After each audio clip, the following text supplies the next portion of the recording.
CSP মানে হচ্ছে customer service point.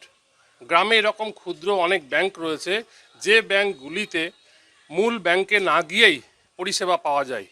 আর সরকারি প্রকল্প পেতে বিভিন্ন গ্রামের সাধারণ মানুষ এই সমস্ত সিএসপিতে যান। আর এই সিএসপির যে ম্যানেজার, তার বিরুদ্ধেই চরম অভিযোগ উঠল দৌলতাবাদে। অভিযোগ যে দৌলতাবাদের প্রায় 7টি গ্রামের মানুষ, 1200 মানুষ যাদের ভুয়ো অ্যাকাউন্ট হয়েছে, অর্থাৎ তাদের অজান্তেই অন্য একটি জায়গায় অ্যাকাউন্ট হয়ে গিয়েছে। আর সেই অ্যাকাউন্টগুলি থেকে হাজার হাজার টাকার লেনদেন হচ্ছে, যেটা তারা জানতেই পারছেন না। এরকম জালিয়াতির বিষয়টি জানাজানি হতেই বহরমপুরের একটি ব্যাংকে, অর্থাৎ যে ব্যাংকে তাদের অজান্তে অ্যাকাউন্ট হয়েছিল, সেই ব্যাংকে এসে আন্দোলন শুরু করলেন গ্রামের মানুষ। গ্রামের মানুষের অভিযোগ যে তাদের কাছে ভিন রাজ্যের পুলিশ চলে আসছে, আর বিভিন্ন যে ফ্রড হচ্ছে, অর্থাৎ এটিএম জালিয়াতি থেকে বিভিন্ন জালিয়াতি হচ্ছে, সেই সমস্ত জালিয়াতির টাকা ঢুকছে ওই ভুয়ো অ্যাকাউন্টগুলিতে, অথচ তারা কিছুই জানেন না।